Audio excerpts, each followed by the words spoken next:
tutaingia kwa kuimba praise and worship. Tupate neno la utangulizi kama tumesimama tu. Bwana asifiwe. Tutapata neno letu katika kitabu cha Zaburi 23 na mstari wa 6. Psalms 23 verse 6. Inasema, surely goodness and love will follow me all the days of my life, and I will dwell in the house of the Lord forever. Amen. Surely goodness and mercy, surely goodness and love, they will follow me all the days of my life. Sio siku moja ama mbili, ama ile siku niko na pesa, ama ile siku nimekula vizuri. Ni siku zote za maisha yangu. Bwana asifiwe.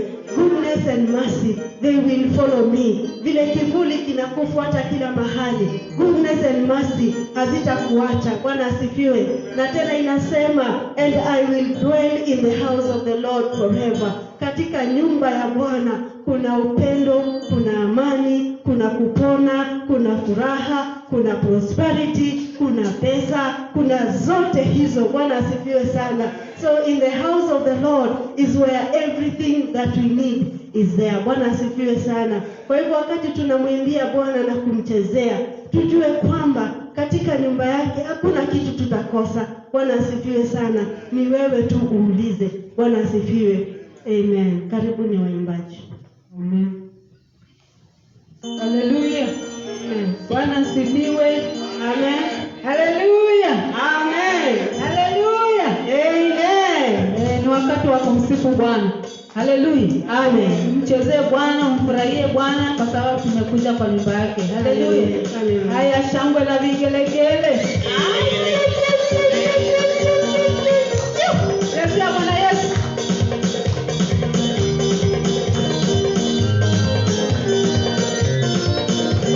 Haya, shangilia Bwana na vigelegele.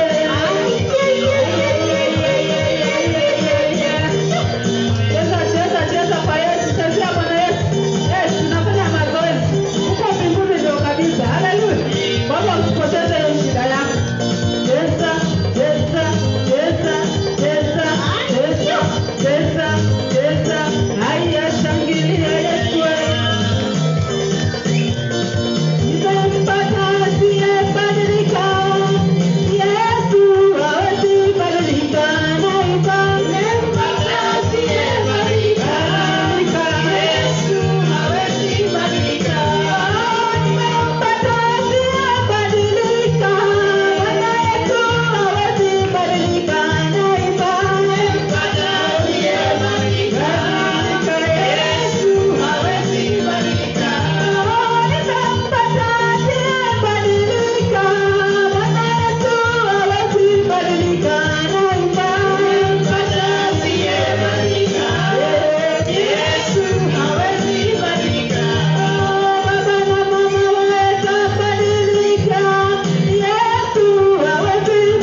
cheza Bwana Yesu, cheza Bwana Yesu. Haleluya.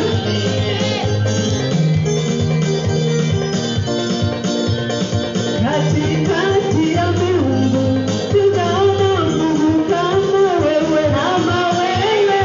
Katikati ya miungu sijaona Mungu kama wewe, Bwana. Katikati ya wafalme sijaona mfalme kama wewe, Bwana. Katikati ya miungu sijaona Mungu kama wewe, Bwana. Katikati ya mabwana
Asante. ili tukaweze kusikia kutoka kwako.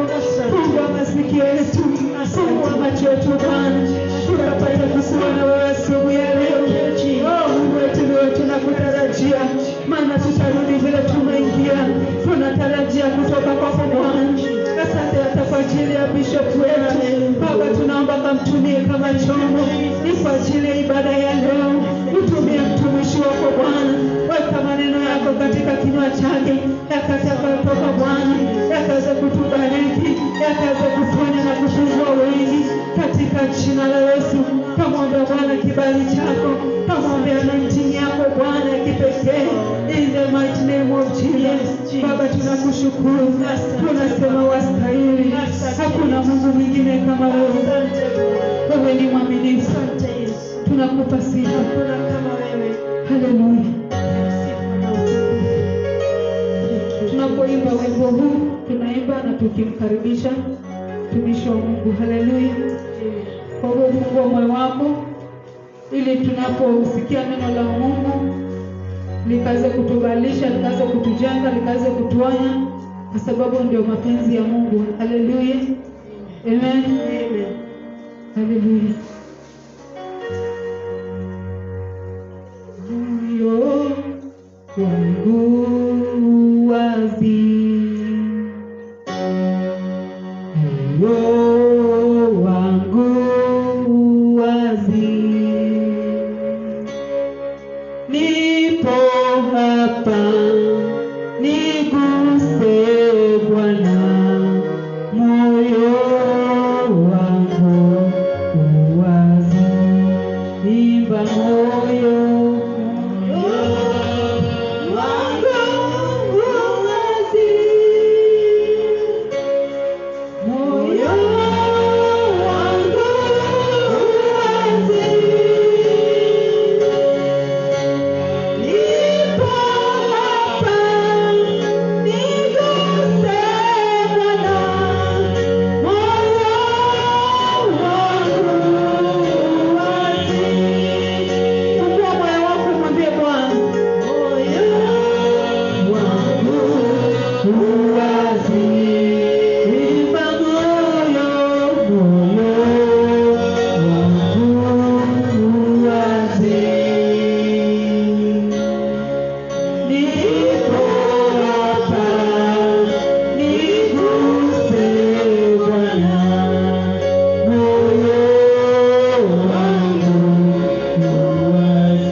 Gusa kila mmoja wetu, tubariki walioko kanisani, walioko manyumbani, walioko safarini, watakaosikiza sasa ama wakati wa baadaye.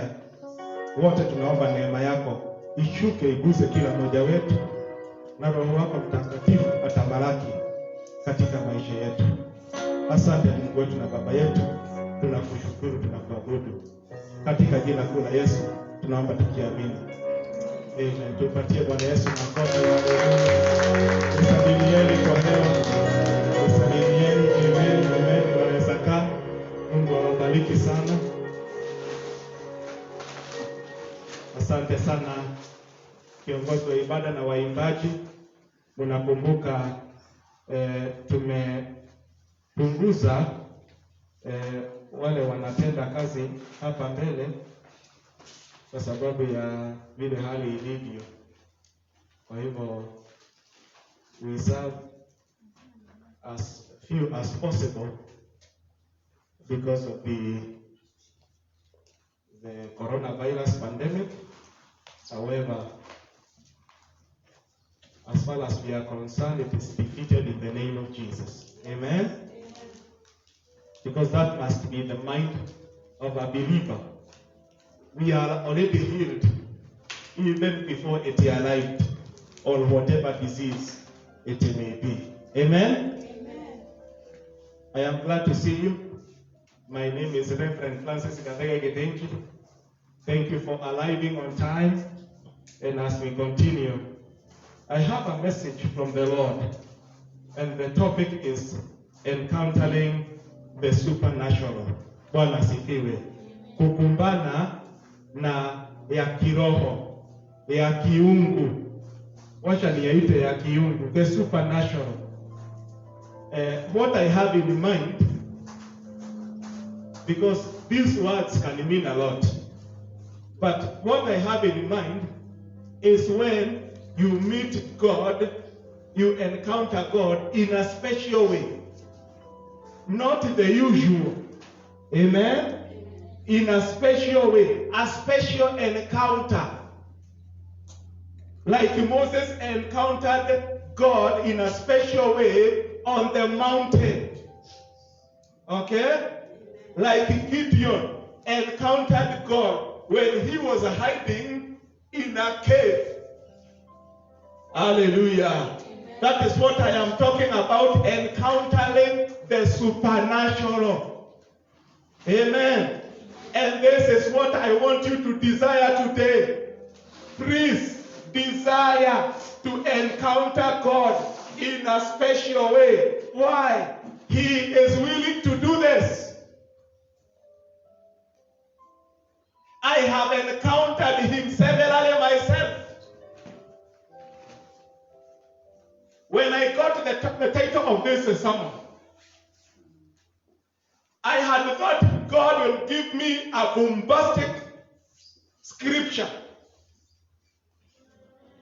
But when I felt the Holy Spirit leading me to the usual scripture, I almost got discouraged. But there was something that the Lord was teaching me. The gospel of Jesus Christ is simple.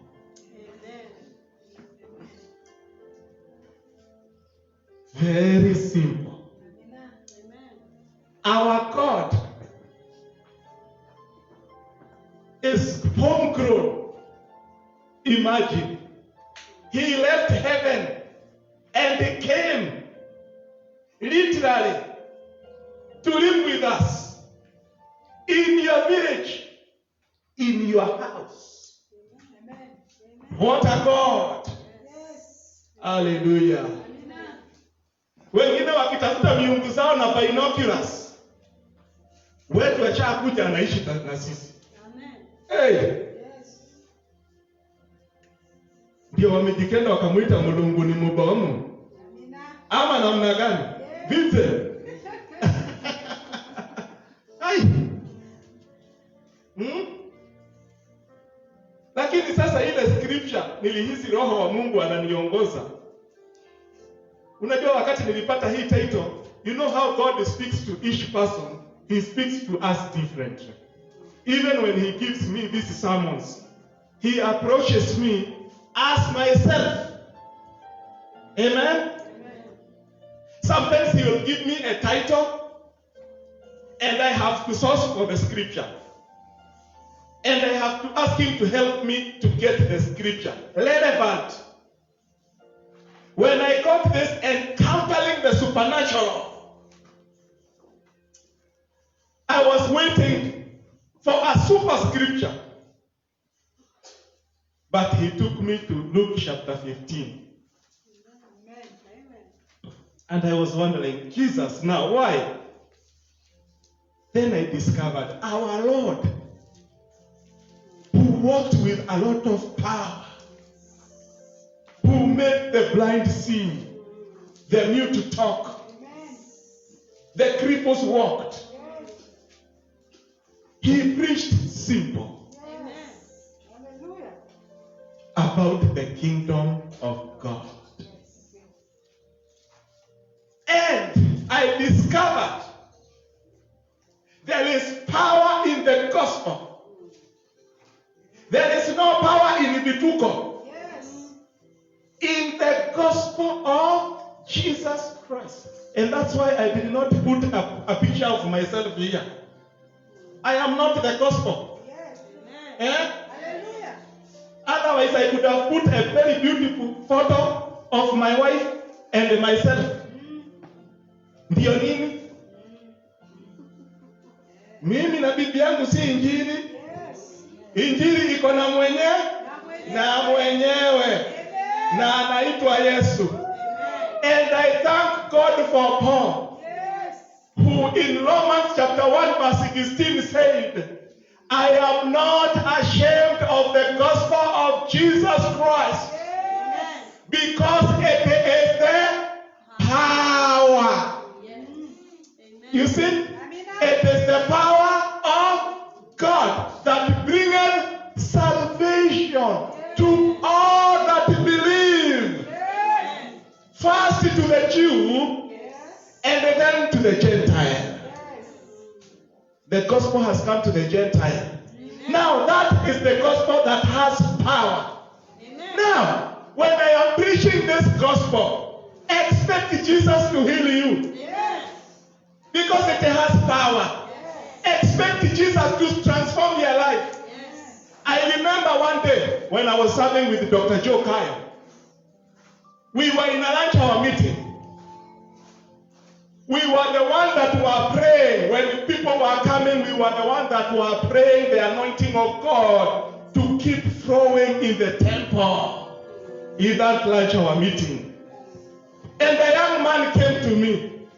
He was very discouraged. You know, Nairobi can break you into pieces, my friend. Don't joke. I don't know what had happened to him. But he found me there with my jacket and my tie, praising in tongues. He told me, excuse me, I want to see Pastor. What is wrong? I want to see Pastor. I have many problems. I told him, Pastor has not arrived, but you sit down.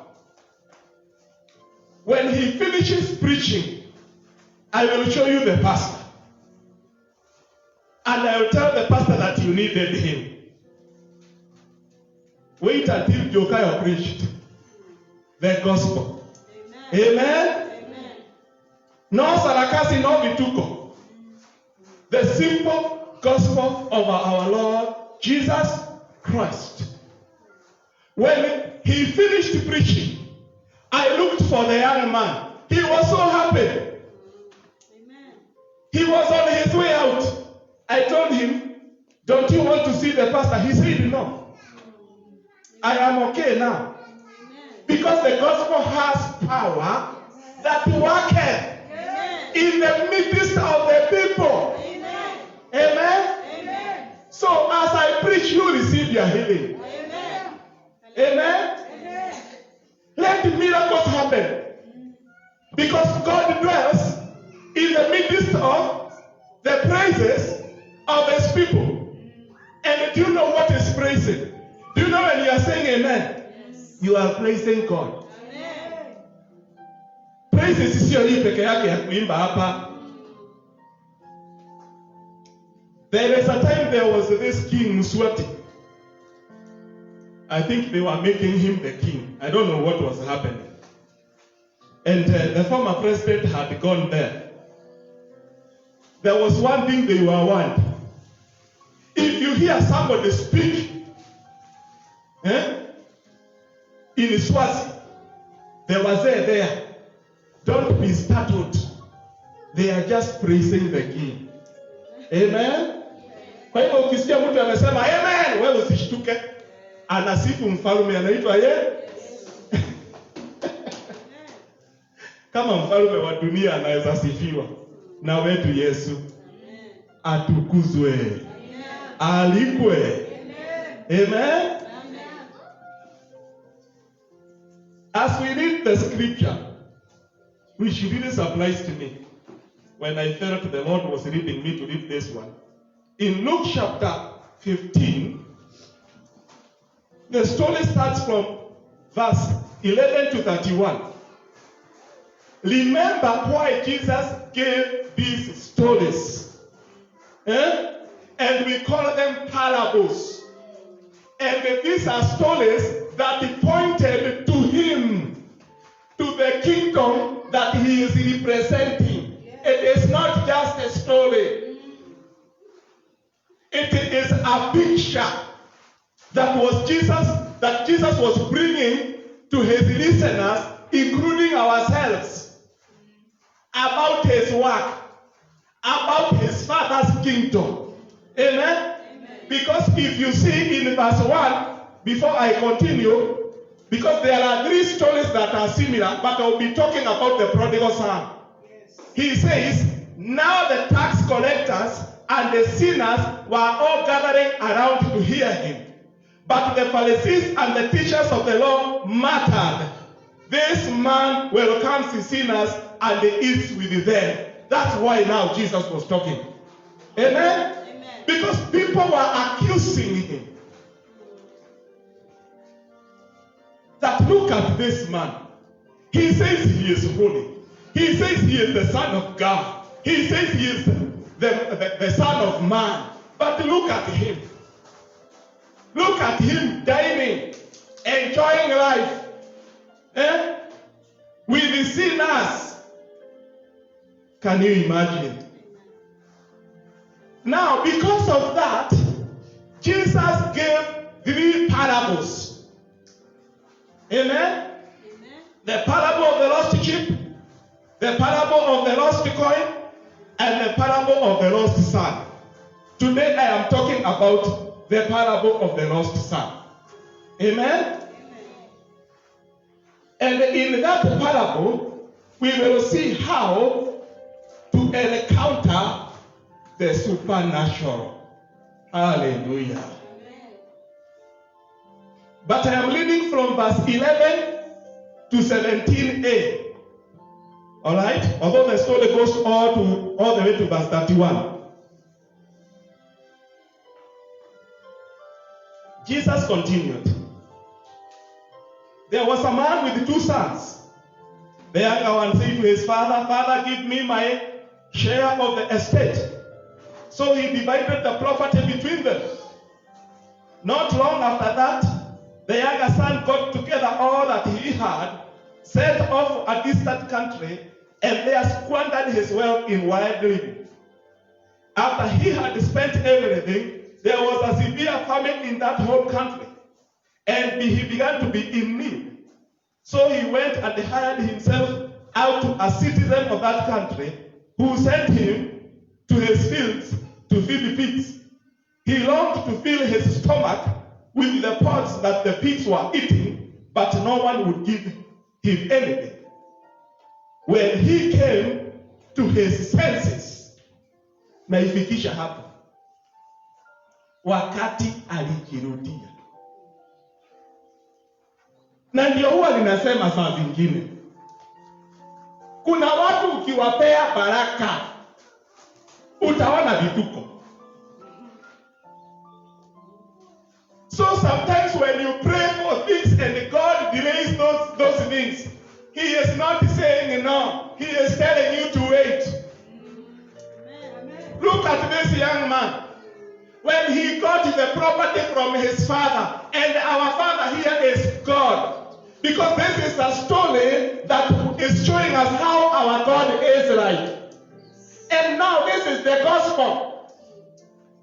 Amen? That brings every salvation. The gospel that is powerful. This is it. These are the words of Jesus. Amen? And he shows us that people, if you bless people also, haphazardly, there is a possibility of ruining them instead of helping them. Hallelujah. That is just by the way. When I talk about encountering God, I want to make it clear to you that this would be the greatest miracle of your life. Amen. Amen. The first time I had encountered God, I remember before that there is a time I had encountered Him, but I didn't know it was Him. But this time I knew it was Him. You know, when people live on earth, without God, without encountering Jesus as their Lord and Savior, I literally wonder how they live on earth. I don't know. But it is a dry life. A life where there is an emptiness, and that's why they keep trying to do something to fill that emptiness. When I tell people that I used to be a smoker of cigarettes and the bangi and the beer, all sorts of them, people don't believe me.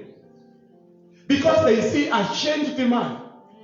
A man that has encountered Jesus. Hallelujah. Even when Paul encountered Jesus on his way to Damascus, the believers were afraid, including Ananias himself, that God had appeared. And he told him, there is a man called Saul, and he has a dream that another one called Ananias is coming to pray for him. Ananias told God, no, this man, I hear how he has persecuted the church. But Jesus told him, no, I have a plan for this man. Amen. And he will suffer for me. Amen. Oh, what a wonderful Lord. Amen. You may suffer, but you suffer for Jesus. Amen. Amen. Amen. Because when you encounter Jesus, definitely the devil is against you, the world is against you.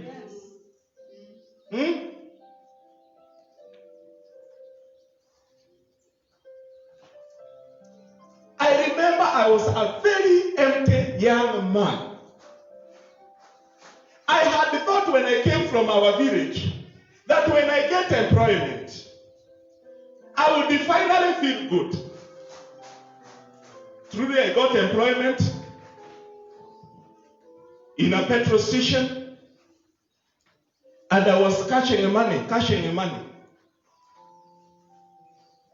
until I had a big kibunda in my pocket.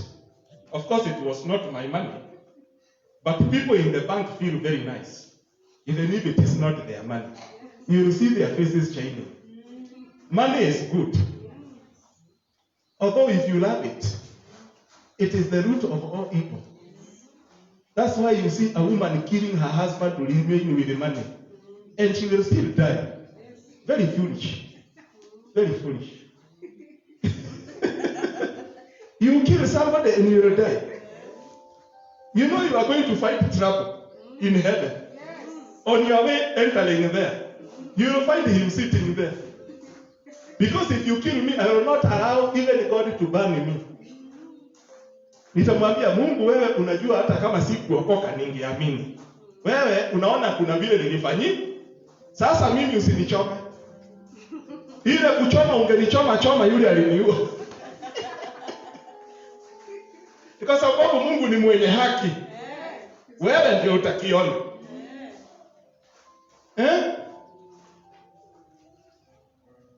I had thought I would be satisfied. Ukweli, I got to work, I got money, but deep down my heart, the emptiness remained. Until one evening, I was very empty. I used to wonder about the stars in heaven. I have discovered every human being has something God puts in their conscience to notice God. Some will be the mountains, others will be the birds, others will be the trees, others will be the soil or the rocks. But for me, he attracted me with the firmament. I used to wonder, what a God! Look at the stars in heaven. Filled up there like Gethsemane at night. Very many. Some shining brighter than the others. Others are even playing like disco light like this. Others are 1, 2, 3. They are in order. I used to wonder about this God. And that evening, I was looking at heaven, wondering about this God. I was living in a place called Liki, in Nanyuki. Liki Star. I was a lone ranger. Wacha hii ati mimi sasa ni mtu ya watu. Nilikuwa natembeaga peke yangu. Kukaukiwa kwa moyo. As I was walking home, I felt there was somebody following me. When I looked back, he was not visible. Then I was wondering, this is strange. It was not strange. It was supernatural. Amen. Hallelujah. Amen. Jesus himself had decided enough is enough. And he followed me himself. And he caught up with me. And that's why I am preaching even today. Amen. Please encounter the supernatural. Amen. You that is feeling dry right now in your spirit. You that is even born again, but you feel there is something I have not grabbed. Consult with God. Amen. Tell him, I need a supernatural encounter. Hallelujah. Amen. Jesus, you are the same yesterday, today, and forever. You that appeared to the Samaritan woman, that was another supernatural encounter. Hallelujah. But Jesus is telling us here that the best encounter you can get is that of relating with him. Our Father. Amen. Amen? And according to this story, we can always come back to our Father. Amen? Amen. Even you Christians that are backslidden, you can always come back to your Father. Because God shows us his love. That he loved us so much. Oh, praise God. Amen. Imagine you give your son money, thinking he is going to start a business. In Namanga at the border. Probably buy clothes from Tanzania and bring. Then he disappears. Then eventually you see him coming there, very hungry, dirty. What can you do as a human being? Mimi naweza kanyaga mtu bwana. Pesa ulipeleka wapi? Ulikula na nani pesa? Nilikugawia mali yako yote. Na ni mimi sasa unataka? But our Father. Amen. Hallelujah. Amen. That is the gospel. Yes. Our Father still loves us. Amen. Our God still needs us. Yes. There are 6 things that happened to the prodigal son. Number 1, he was distant. If you are distant from God, you need an encounter. Amen? If you feel distant, because the boy went to a distant country. Hallelujah. Wewe uko hapa hawa Kisaju, lakini tukikuchunguza vizuri unasikia kama uko Kalahari Desert.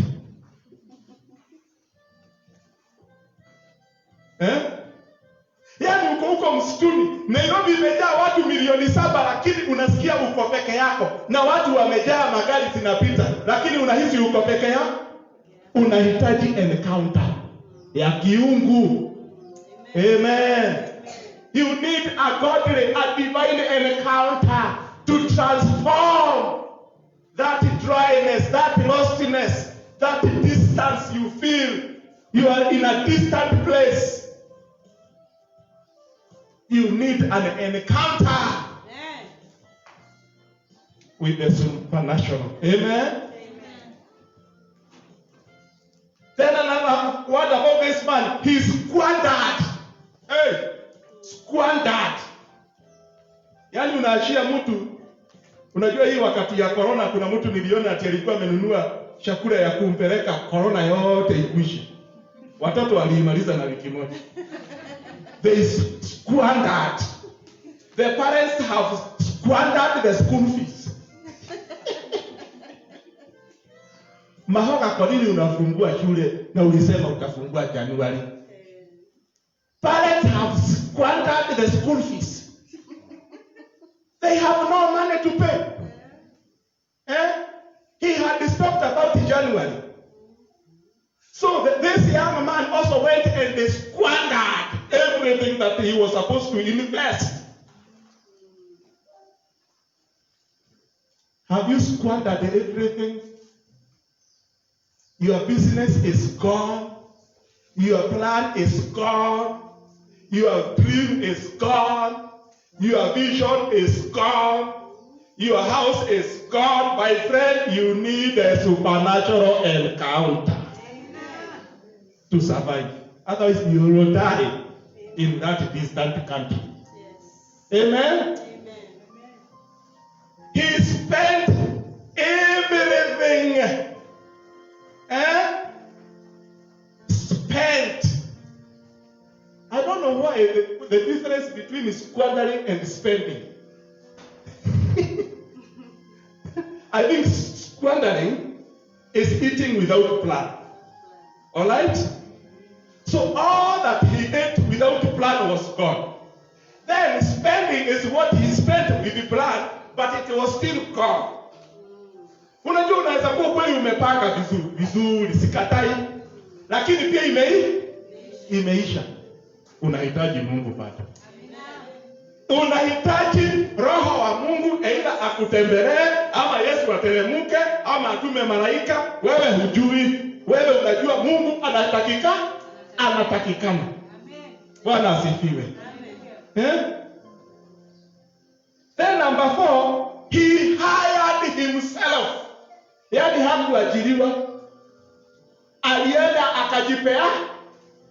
Yaani akasema mimi bora nikule. Imagine. Hiyo ni kumaanisha utalipwa vile huyo mtu anataka. Si umejilete? Ama namna gani? Unajua hata ukisungusha ng'ombe, nauza ng'ombe. Hata kama ingetoka 40,000 utaiuza 20,000. Wewe ndio uko na shida. Lakini ukifuata mtu kwake umwambie nataka uniuzie ng'ombe, utaona ile malingo atakuwa nayo. Wewe ndio umemfuata. At times we feel like hiring ourselves even to the devil because of the problems people are facing. But don't. Amen. What you need is a supernatural encounter. Yes. Amen. Seek that supernatural encounter with God. Yes. If you need to pray, pray. If you need to fast, fast. If you need to read the word, read the word. If you need to get out and look at the heaven the whole night, as long as there are no hyenas around to eat you. Unajua kama huko kwetu huwezi omba huko, unaweza kuta mguu imeenda na fisi. Ile nyumba mwishowe nataka kujenga, nataka niweke balcony huko juu. Yaani hakuna kitu kitawekwa juu. Labda kuwe na mabati ile inakaa kama ile yaani haizuii. Unajua zile tuko nazo za plastiki zinakuzuia uone vizuri. Sijui kama ni kioo itawekwa. Ndio nikiomba, nikilia, nalia Mungu anakuona akiwa mbinguni. Then hakuna mabati na kuzuia. Unalia mpaka malaika wanasema, "Oh yeah. Msaidie please." Kuna wakati in life it comes to that. Yes. Amen. He hired himself. May God give you a supernatural encounter. Amen. Amen. Number 5, he was longing. Oh God, longing. Umewahi ukiwa na njaa unasikia tumbo inalia? The stomach is longing to be fed. There's no problem with your stomach. It is just longing. Eh? The young man was longing even for food from the big star. Sometimes it is so bad. Eh? You are longing uende pale kwa mbolea. Eh? Kwa hivyo wale watoto mnaita chokora. Sikupenda. Amen. Hana lingine. Na saa ingine kuna wakati wewe mwenyewe unafeel kama chokora. Unahitaji encounter ya kiungu. Na Mungu na akupatie hiyo katika jina la Yesu. Amen. You are longing for a solution. Longing for a door to open. Longing for a job. Longing for meaning in life. Longing for understanding even yourself. A time comes you even don't understand yourself. Why am I alive? Even those people who kill themselves, it is longing. But don't kill yourself. Ask God for a supernatural encounter. Amen. Hallelujah. Amen. And when God comes, everything is wiped away immediately. Immediately. Because He is God. Amen. And He loves you. Amen. Hallelujah. Amen. Amen. Number 6. There was no one. Hizo tunaziitaka keywords. Yaani unaangalia hivi unaona hakuna mtu anaweza kukusaidia hata na 100. Hakuna. I always found myself with no one in the middle of the city, Nairobi. Very often when God was training me. Let me say it was training. Because another preacher said that when Joseph was put in the pit is P-I-T. A person in training. A pastor in training. Amen. You can find yourself in the pit. You are being trained. Amen. Hallelujah. Amen. No one. And I remember there were some makangas. Let me tell you, all these people are important, my friend. God can send anyone to help you. Yes. Don't joke. Yes. I remember there was a certain makanga, when he saw me, he would just be happy to see me.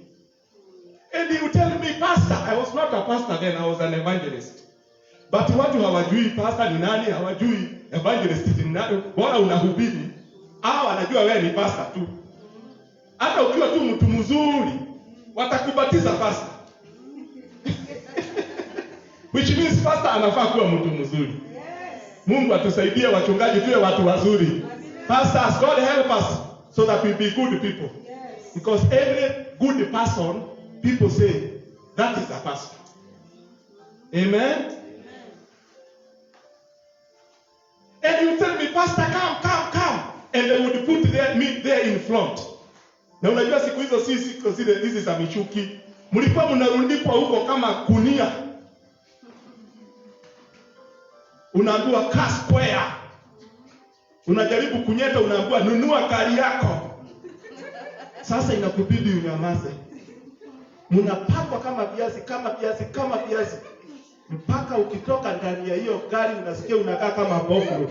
Ile nywele imefinywa. Sasa hiyo wananiambia nikae hapo mbele. Sina hata hela. Wakati wanaitisha, unajua wanakugongaga nyuma.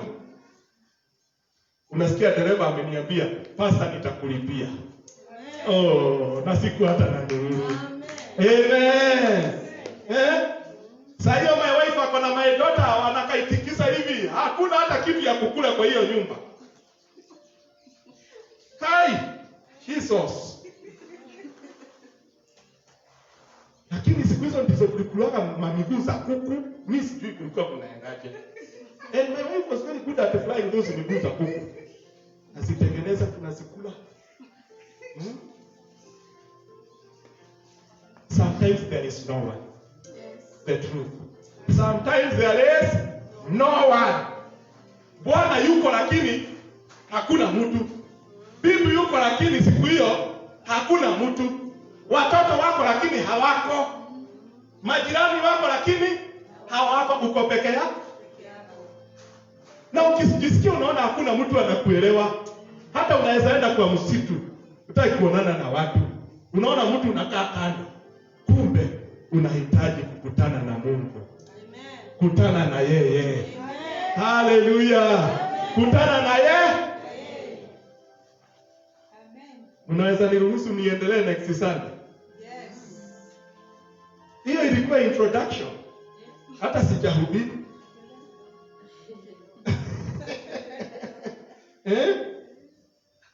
Imagine. And many at times also like the prodigal son, because this is a picture of how God works with us. Amen? It is not just a lost boy that ate everything. No. You are the lost boy. I am the lost boy. Amen. It is me that is hungry. It is humanity that has squandered the blessings of God, and they don't care about God. Amen. When the bars were opened, the Walevis were very happy. They were hooting. Even in South Africa. Wamefunguliwa wakakunywe. Wale wa Kristo Mungu amelea miaka hii yote, hata kuwapata kanisani labda uwapate na binoculars. Na milele bio wamefurahia. Of course, our kingdom is under siege. Because our kingdom is not on earth. Do you understand? Yes. So we face a lot of temptations and a lot of opposition. We that belong to Jesus. Amen? And therefore, that's why we need a divine encounter. So that our eyes will be opened. And they see the devil at it. And they see the worldliness at it. So that we can decide, no, I will be committed to God. I will be consistent. Hallelujah. Do you know what is consistency? Appearing every time. Appearing every time. Until Jesus gave another parable of a lawyer that was being disturbed by a certain woman. And the lawyer said, my God, she is back. Even if I don't fear God, and I don't fear any man, I will help this woman. At least to save myself from getting mad. Do you want a supernatural encounter? Yes. Disturb God. Keep appearing. Yes. That is what we call consistency. Yes. Amen. Si ati Mungu naumwa, niponye halafu unaenda forever. Rudi tu kaa ukirudi. Aseme hata kama sikutaka kuponya haka kamutu. Aya, please. Wacha nikaponye. Hiyo ndio nimeita supernatural encounter. Hata kama nilikuwa nataka nimfunze miaka ingine 2, Mungu anasema hapana, wacha nikatakate. Wacha aone kwa nini sikutaka kumjibu mapema. Amen. Praise God. Amen. Simameni.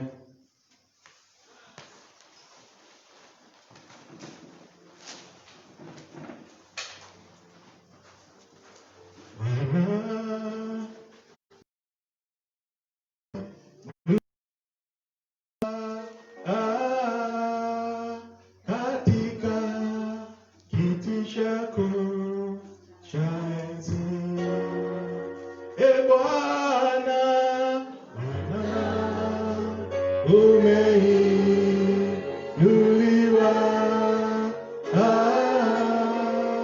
katika kiti chako cha enzi.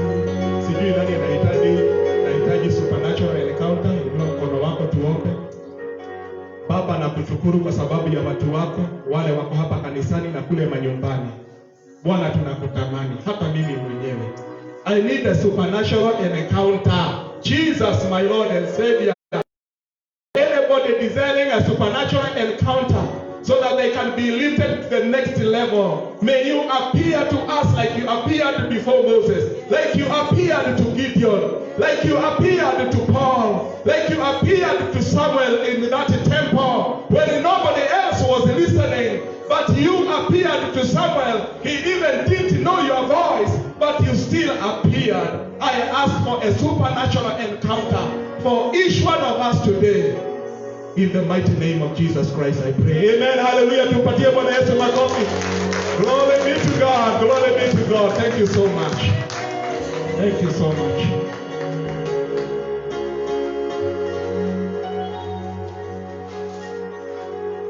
Mungu akiniruhusu nitaendelea na huo ujumbe ndio nimalizie. Amen. Ndio nimalizie. Kuna sasa pointi zingine 6 za encounter sasa yenyewe, how to go about it.